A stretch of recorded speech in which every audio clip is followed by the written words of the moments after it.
This here is a beautiful iced coffee. Homemade, at home, absolutely delicious. Why go out and get an iced coffee when you can be making them at home with your own ingredients? Now, naturally, ice cream, milk, but this is your iced coffee. It comes in a bottle like this. It lasts for ages. You can get so many iced coffees out of this in the supermarket. Go find it. You love your iced coffees? Go for it.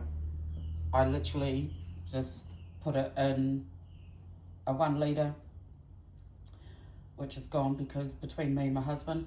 So put it all in there, give it a good shake, about 3/4 full of a milk, ice cream and iced coffee mix.